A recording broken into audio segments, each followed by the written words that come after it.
everybody. Hello. Welcome back. Today we are doing our July wrap-up. Yep. And so we're going to do a little thing different today. He's going to talk about his books, and then I'm going to talk about my books. And then we've got one book that we read together. Yep. So one whole book. And for us, that is a huge feat since we are very different in our book choices. Definitely. Why don't you go ahead and start your books? All right. My first book is This Immortal by Roger Zelazny, written in 1966. Originally, it was published as a two-parter in a magazine called And Call Me Conrad. But in 66, it was published as a novel, This Immortal, tied Dune by Frank Herbert that year for the Hugo Award. So quite a feat to win the Hugo with your first novel published. So that's pretty amazing. Anyway, it's about a guy named Conrad who is tasked with escorting an alien around Earth to different cultural sites. And from there, it gets into an adventure, as you might imagine, sort of like Heart of Darkness, but not dark. So just that kind of man versus nature versus man kind of environment. There's a bit of mystery to it because there's some political intrigue, and he's not sure who he can trust, Conrad that is. And there's also some mystery surrounding him as a person and his age and things like that. But I found it very funny. Zelazny has a very unique way of writing. He has snappy dialogue, memorable characters. This book in particular, he throws references to books and poems and stuff. So pretty neat, well researched. It's funny, like I said. If I had to rate it, I would definitely give it a 5 out of 5. Or 5 stars, or whatever Goodreads is. Well, I would hope that you would give a 5-star to a award-winning book, because otherwise that would just prove how picky you are with your reading, and we wouldn't want that.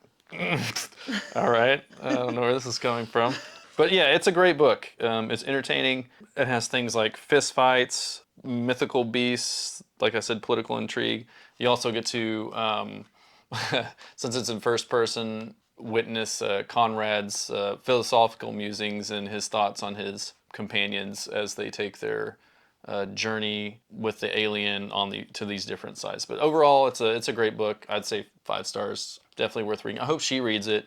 It's like 200 pages, a little over 200 pages. Really fun read. Great book. My next book I'm going to cover is Martha Wells, All Systems Red.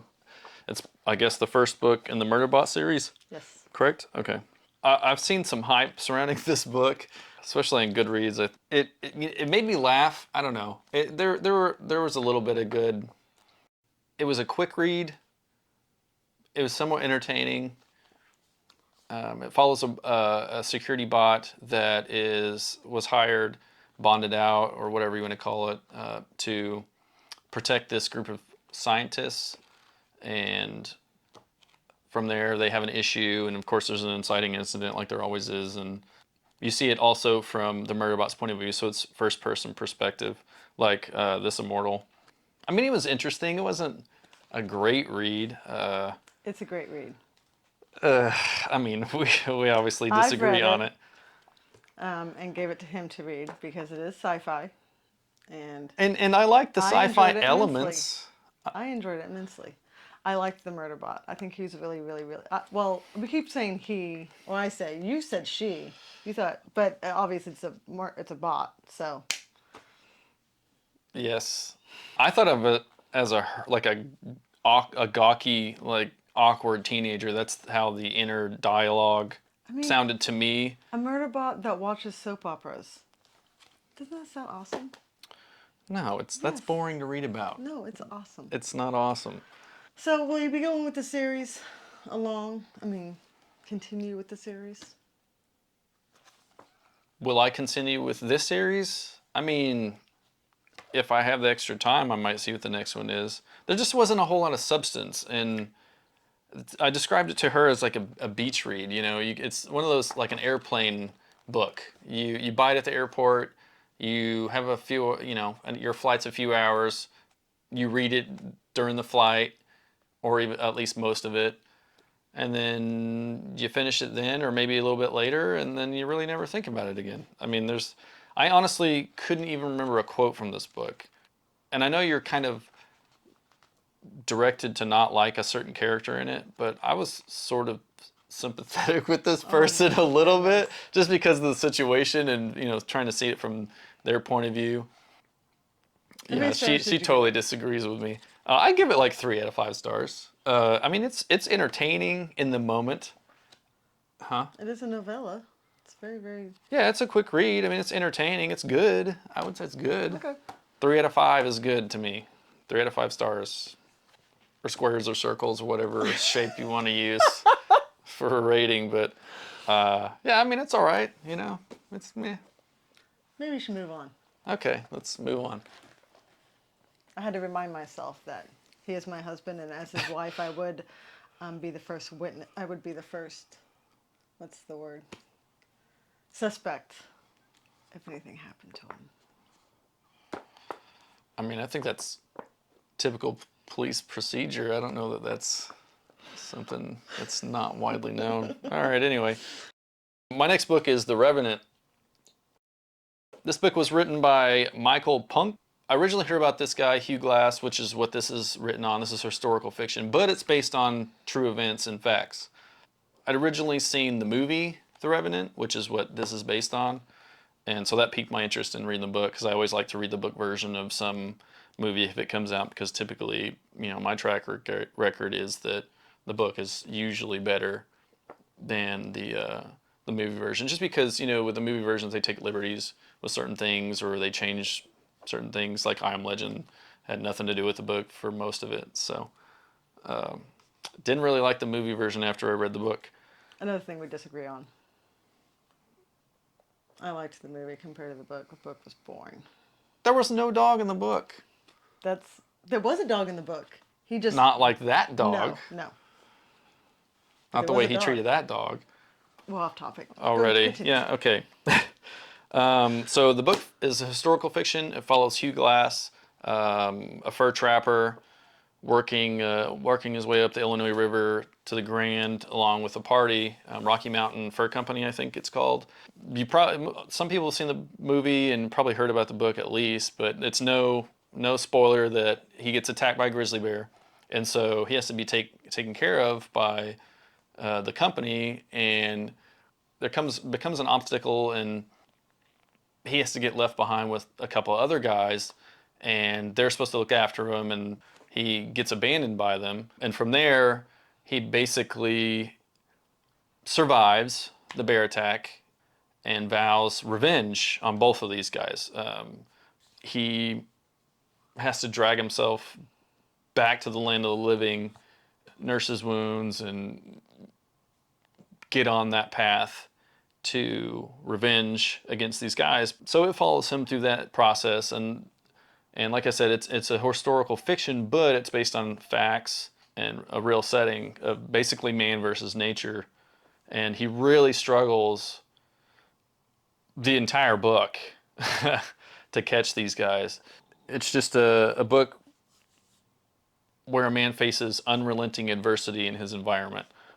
Everything he has to do that we take for granted, he has to put a lot of effort into, like hunting game and then gutting it and skinning it, making a blanket out of fur, and then cooking the meat or butchering it.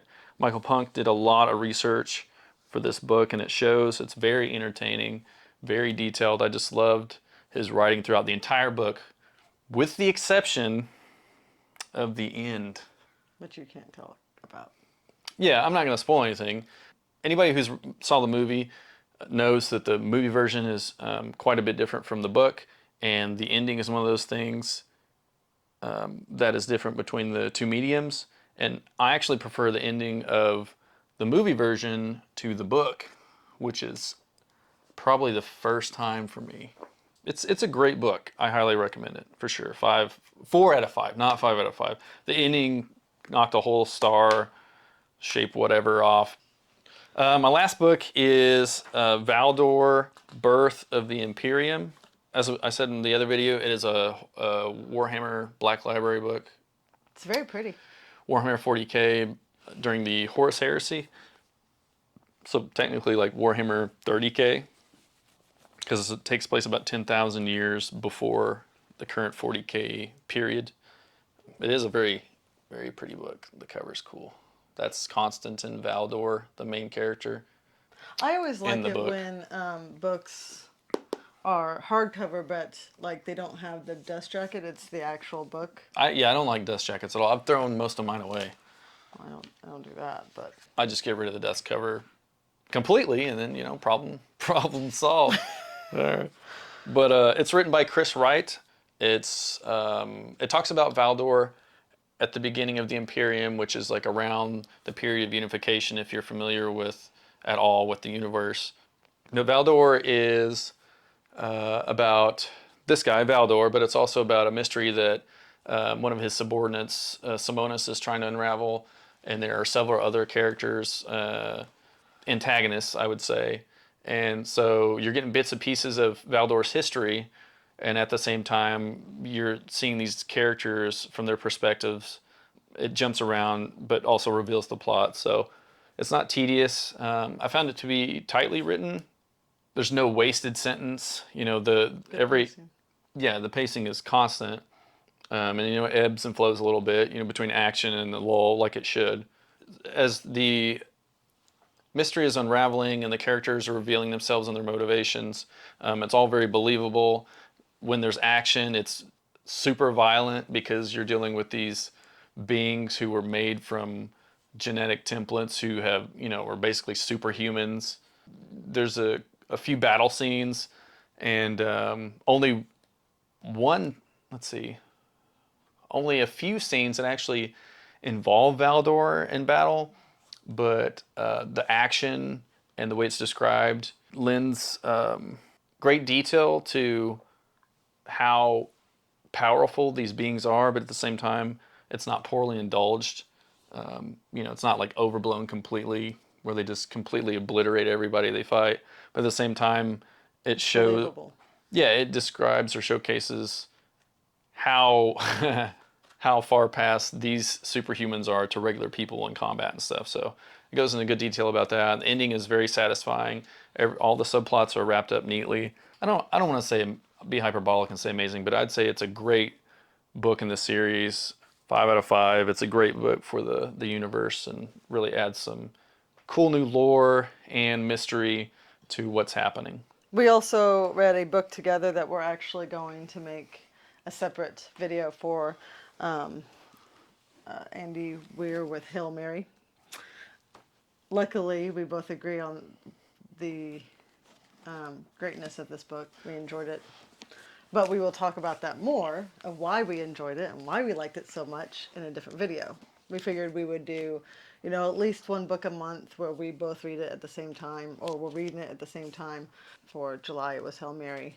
And that kind of stumbled, though, like, just happened to be that way, because I read it for a book club pick, and I was so in love with it that I made him immediately. Like, I didn't even give him a choice. I grabbed his phone and added it to. Yeah, she logged me into Audible so I can listen to it. Yeah. So, but this recommendation, as opposed to All Systems Red, this one was, she was spot on. It's a very good book. I enjoyed it. Mm-hmm. The audio version in particular.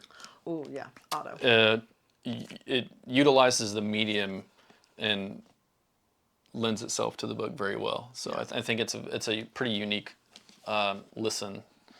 Very good. The audiobook version, that is. So we will do like an actual deeper dive review, like a solid shared read. Yes, and we might even do like a non-spoiler section and a spoil section. So. Well, I mean, yeah, I think if we're gonna do one book, it should be that way.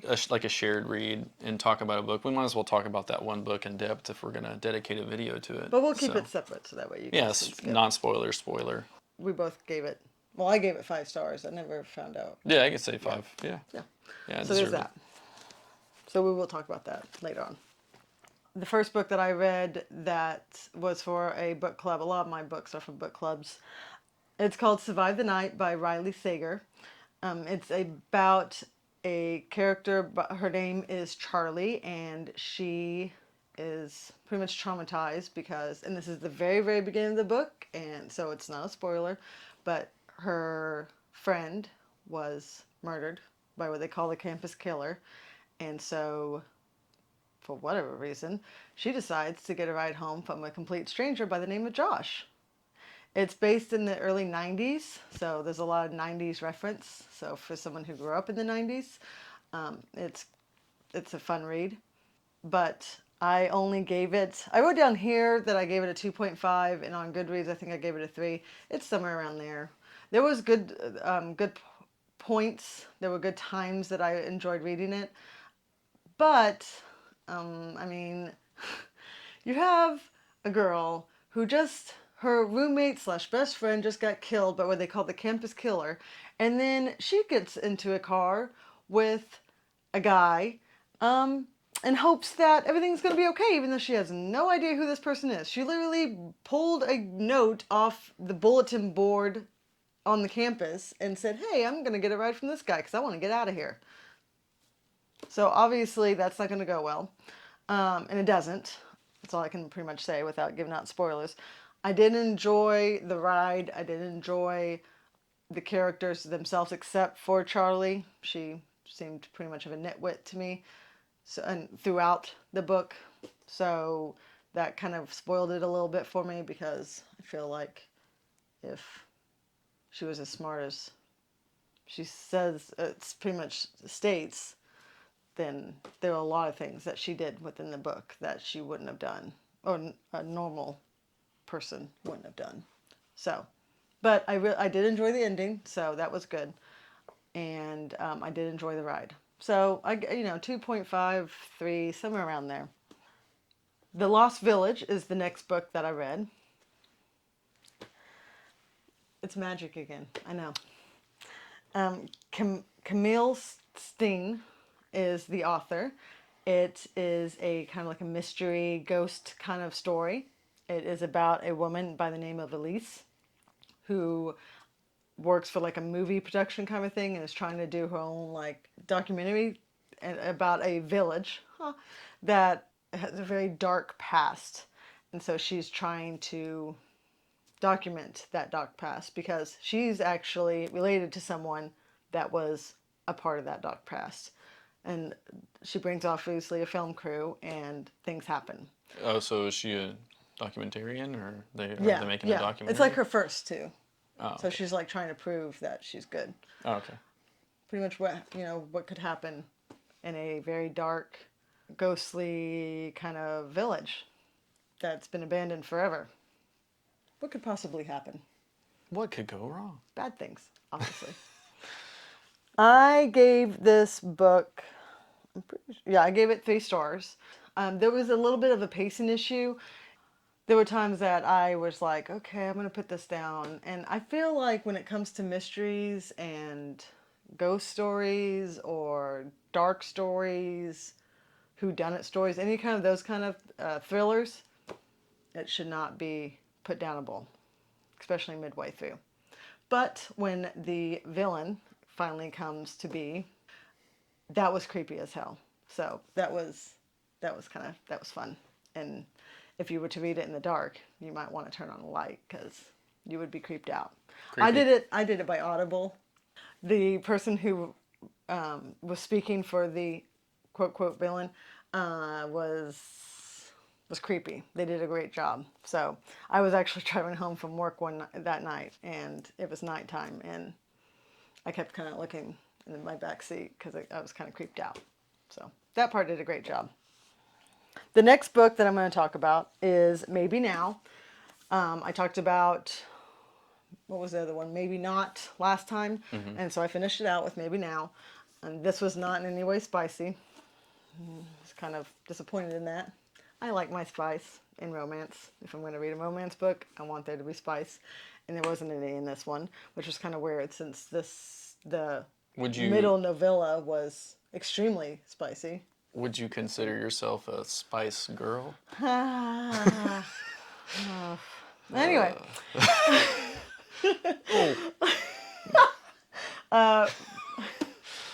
Ridge and Sydney were from the first book. So was Maggie, Warren, and Bridget. It was about those two mainly, and now in this one, it is about all of them. And so it's pretty much like wrapping up any loose threads, all in a nice, big, pretty package. And man, did it wrap it up in a big fat bow, because the ending was so Disney-like, it's ridiculous. So I ate it up anyway. I liked it. I gave it 3 stars. But So the it's other good. two, I mean, it was decent. The next one I've got is Mistborn by Brandon Sanderson. I gave this one a 3.5, almost 4 star.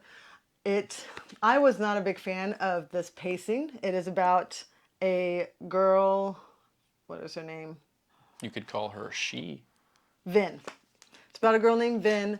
She finds an entire, like, almost like a family, which that part I really, really enjoyed. She is a thief, and she's in a really rough way of living. With the people that in the very beginning of the book that she's with Poor? treat her horribly. Oh, she's abused? Yeah. And she's saved by Kelsler, I think is his name. Don't quote me on that, though, because I'm not sure. And him and his little band of thieves or con otters or whatever you want to call them are very much, obviously, a better situation. What if the bad guy in a big, huge, epic story actually won instead of lost? The beginning of the book is the fact that there was this big, huge, epic battle and the bad guy won. The magic system in this was fantastic. I did love that, like, to the nth degree. It's very tricky. It's not just like, oh, you just flip your hand around and you can do whatever you want. It's all to do with metals, and every metal has a different rule to it. So Like alchemy, or? kind of like that, yeah. Like they consume metals and then they use those metals for their advantage, depending on which metal. Depends on what kind of advantage they get. It's really, really interesting, and that really pushed forward the book reading, because anytime that the magic system was used, I was like really intrigued into it. It's just that I felt like the pacing was a little slow. Like he could have maybe knocked out some stuff that wasn't really necessary. And there were some like holy crap moments that I would not expect, because most books in fantasy that I've read, at least, they're always like, oh, the good guys won, the bad guys are gone, and woohoo, everyone lived. That's not the case. Like a Marvel movie? Yeah. So that's not the case here. Next, The Lost Apothecary by Sarah Pinner. I gave this book 4 stars. I enjoyed it immensely. It is from the point of view of 3 women.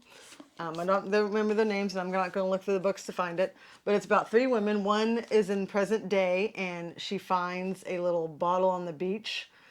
She's in London, and she finds a little bottle on the beach that kind of like gets her to find this lost apothecary shop. And so she kind of like does some digging to figure out the history of it all. That's her side. And then the other 2 are from this time period when this shop was actually around. So it's kind of like a little bit of a historical fiction kind of a book. And it's the apothecary shop owner, her point of view, and there's this little girl that she runs into that like becomes part of her life, and it's just also about her and her becoming a woman, I guess you could say, like growing up, learning about apothecary. That sounds very exciting. Well, it actually is. There's some excitement in here. Some stuff happens in the back history, which is why the front present, like, has something to actually look into, because stuff happened. The very, very beginning of the book even tells you this. The person that's in charge of the shop actually kills men. She gives out a poison that kills men. So, but it's like secretive, like it's in the back, And I don't like the sound of that. she only kills men. She doesn't kill women. Sexist. Yeah, we'll call it that. She's scorned, obviously. Oh boy, So, of course. Man, Murdering I men. will- I will- That'll solve the issue. One's gonna happen, that's for sure. Anyway, so that was 4 stars. I really did enjoy it. I like historical fiction. I like anything to do with like witchery kind of stuff. So I liked it a lot. I recommend it if you're into that kind of stuff at all. Next, Fredrik Backman. Read a lot from him before. I've talked about him already multiple times. The book's called Us Against You. It's a second book connected with Beartown. Apparently there's a 3rd book coming out real soon. And this is just pretty much picks up from where that one left off. So it's not much I can talk about. In Beartown, it was about a rape. And this is like the aftermath. I can't really say much. I know that's like really bad description, but I really can't say much because it's the second one. It's very good though. I think I gave this 4 stars, didn't I? Yeah, 4 stars. So I liked it a lot. If you were to read Beartown and you enjoyed that, I even enjoyed it more than Beartown because there's a lot of characters in this story. It's pretty much the entire town and how they like reacted to the rape. So there's like a whole bunch of town characters to go off of. And so it was hard to keep up. But then when you go into the next book, you're already aware of those characters. And so it just continues off those characters. And so I was able to keep up better. So I like this better than Beartown. And then, because I can't get enough of Fredrik Backman, I read Anxious People as well. So that's what I read next, and I gave this 5 stars. Yeah, it's very good. There's multiple characters in this, but for whatever reason, maybe because it's like a very isolated area, I was able to keep up with each character. But it's about pretty much a bank robbery gone wrong, and how people that are involved in that bank robbery, how they react. And then there's 2 cops involved because it also kind of jumps time, and the cops are interviewing the people that were involved one way or the other. And it's just like their point of views as well, but during like the interviews, which are actually very entertaining. I laughed a lot during those parts of the book. It's very good. So I recommend that. Because I read Hail Mary and loved it so much, and I didn't think I was in sci-fi, I would try sci-fi again. And I read Andy Weir again in The Martian. And he's already read this book long ago. But I was like, oh, look, it's got an astronaut on it. Obviously, I'm not going to be interested in it because it's too sci-fi for me. And I was wrong. I gave it 5 stars. I love this book. It's about a astronaut who is left on Mars and Presumed dead. And it's about him trying to survive. It is witty. It made me laugh a couple times. I enjoyed the main character quite a bit and his mannerisms and the way he thought. I really love this book, and I liked Hail Mary better, but I still gave this a 5-star read because I understood what was going on. So it's good. And that's all I got. So, like we said, we're going to talk about Hail Mary in a different video, so be on the lookout for that. Yep. We're told that if you press a bunch of buttons on the bottom, like a like and a subscribe, that would help us out a lot. So that would be great if you could press all the buttons down there. That would make us very happy. Leave us a comment. Let us know what you guys think. If there's anything we can improve upon or talk about, we'll be more than willing to make people happy out there. In reason. Yeah, and if you read any of those books that we read in this video, leave a comment and let us know what you thought about them or what you liked that we liked or didn't like, and start a conversation. So Yeah. Bye-bye. see ya.